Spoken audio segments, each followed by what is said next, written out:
What you were just hearing about that return to pre-pandemic border policies, President Biden's tried attempt to reduce pain at the pump and the January 6th investigation all heating up. To discuss another busy week, we turn to the analysis of Brooks and Capehart.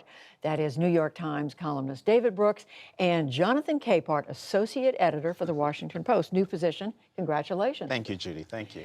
So good to see both of you, and there is a lot to talk about. Let's start, David, with the report we just heard Amna talking to a reporter about, and that is the Biden administration rescinding this rule that was handed down under President Trump.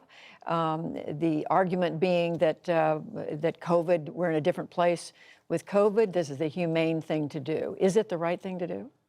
Intellectually, yeah. I mean, there seems to be a bipartisan agreement, Republicans and Democrats, saying the reason it was put in place for COVID reasons doesn't pertain anymore. It's just not it's not a health matter. It's become an art of convenience to simplify what goes on at the border. The question is what plan they have in place. And, you know, we're at a rate now where there are 2 million encounters at the borders a year, like 2 million times U.S. officials are encountering immigrants or people are trying to get in. And it's just flooding the system. And there's a lot of skepticism that there's a system in place, if we not get rid of 42, that they'll be able to have the hearings, do all the stuff we normally do with asylum seekers. And so, as we just heard, it's just a gigantic political issue. And in the bumper, that little quote there, that 21% of Americans say immigration is the highest. If you think about the dominant issues right now, inflation is number one, immigration is probably number two, probably education and crime are 3 or 4. These are all nightmare issues for Democrats right now. And so Republicans put out this long fact sheet, and I don't want to vouch for its veracity. It's a partisan fact sheet. But you see the ads writing themselves. Chaos at the border, drugs coming in, record opioid deaths. The Republicans are going to go to town on this one. So Republicans against it, Jonathan, even some Democrats are saying they think it's the wrong thing.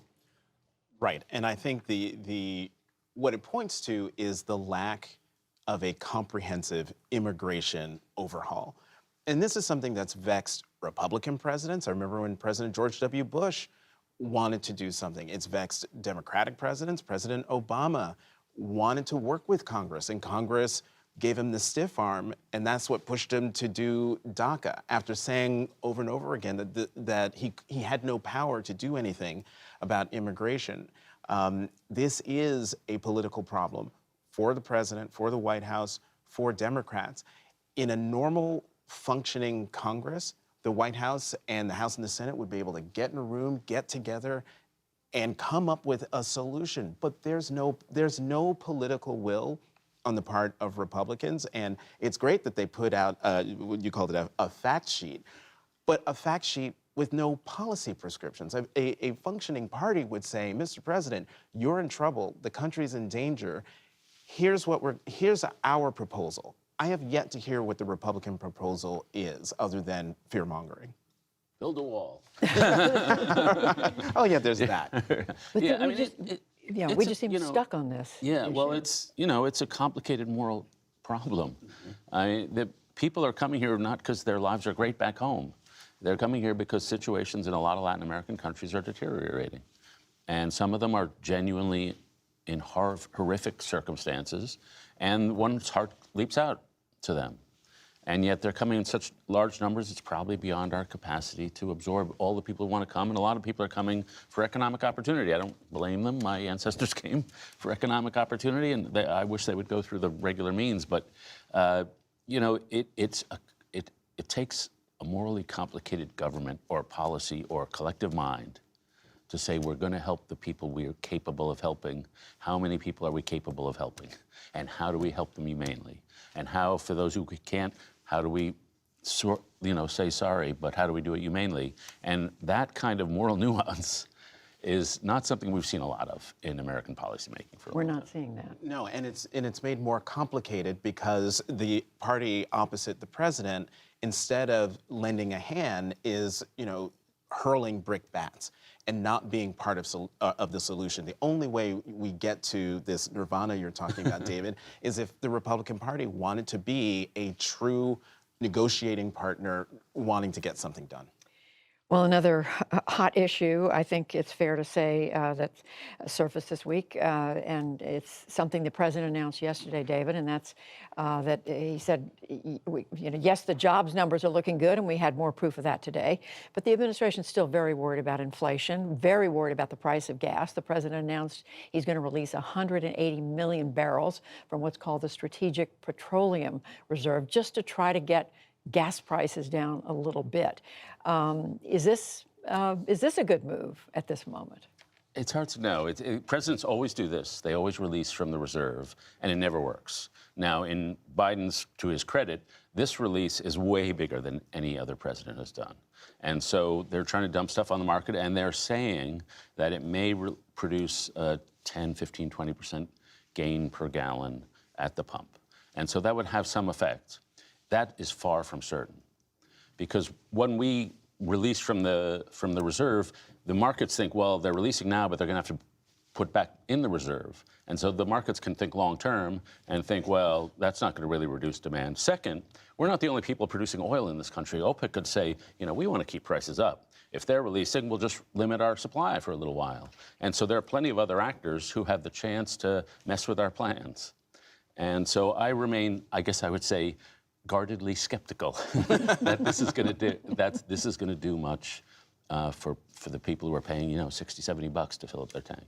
How do you size this up? Well, the key thing you said, David, is that markets think long term, but presidents think in short. Well, they try to think long term, but when presidents go to the Strategic Petroleum Reserve, this is short-term thinking. There is short-term pain that the president has to deal with, and the reports I saw showed that this release could lead to 10 cents per gallon up to 35 cents per gallon for consumers. When you are a consumer and you're saving 10 cents, that adds up. 35 cents, that's huge. And gas prices they are the one thing that consumers feel immediately. And so if you're a White House looking at tough economic news and the American people are angry about inflation and everything, if you can give them something where they're saving in the short term, you will go with it. But David is right. The market does think long term and think, yeah, they're releasing it, but they're going to have to buy it back. So, but I think administrations always do this, but I think it's the right thing to do for their political calculus. They're saying it's, they're saying it's for 6 months. I looked at the calendar. That's right about November, David. Yeah. Do you think this is going to matter in the elections this year? Oh yeah, absolutely. Like as Jonathan said, you look at you drive down the street, you see the gas price, you think, and I was in California, it's like, oh, whoa. And so it's definitely going to matter. Substantively, the better policy, in 2015, Barack Obama and Paul Ryan, the Republican House Speaker, did a deal where they increased production, which the Republicans wanted, lightening regulations on producers, but then in exchange increased money for green energy, which the Democrats wanted. And Joe Manchin is saying, let's do that all over again. And that sounds like a good idea, but it probably won't help Joe Biden between now and November. Yeah, that's the question. Do you think it helps Democrats at all between now and midterms? David, what David was just talking about, it's long term. So in the short term, no, it's not going to help them. But I do think the SPR, that will help. The January 6th committee, 2 developments this week. David, one of them, there's this 7.5-hour gap in the phone records from the White House on January the 6th. There appears to be a gap. The committee's still figuring out what that's all about, whether that was deliberate, whether it was an accident. We'll see. The other is that the members of the committee, I ended up talking to 2 of them this week, Adam Schiff and Zoe Lofgren, who are just more openly critical of the Justice Department for not picking this up and running with it and moving towards some kind of prosecution of people like Mark Meadows, the former White House Chief of Staff. Zoe Lofgren said to me yesterday, what he did was completely lawless, she said. Yeah, well, first on the gap, it sparked a bunch of conspiracies. Reminded us all of Watergate, so we could all plug and play on that one. But is he using a burner phone secretly? And I think CNN seems to have the most plausible explanation, which is when the record keeping in the Trump administration is not always meticulous. Was not always meticulous, which I know is a shocker for everybody.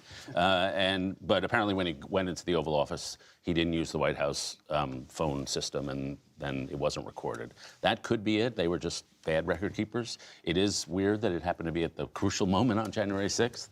So I assume we'll find out here. To be honest, I trust Merrick Garland. The political players on Capitol Hill are political players, and they're going to go maximalist. They have no incentive to be balanced. Merrick Garland and the Justice Department have an incentive to be like prosecutors.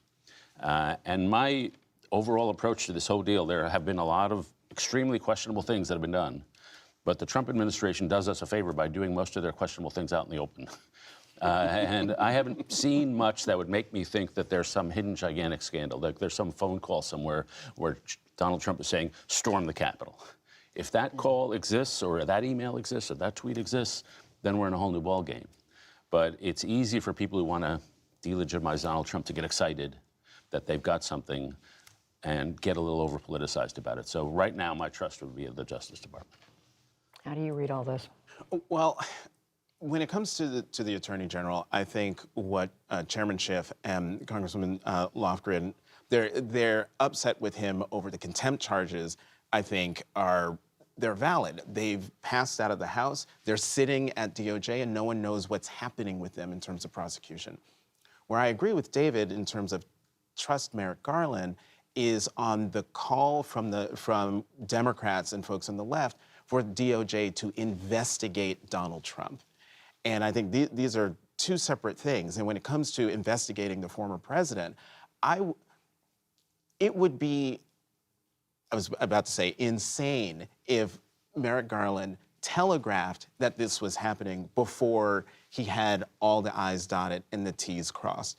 There are lots of former prosecutors out on television who keep saying the same thing you're saying. They trust Merrick Garland, but at some point, that trust is going to erode. But right now, when it comes to the contempt charges, I say, Mr. Attorney General, what you doing? But when it comes to the overall issue of should Donald Trump be investigated, I'm willing to wait, because I want DOJ, I want the Attorney General to be as careful as possible to make his case as bulletproof as possible, if there is one, so that it doesn't make things worse by falling apart. Their focus right now seems to be Mark Meadows, but we will see. We will see. Jonathan Capehart, David Brooks, thank you both. Thanks, Judy.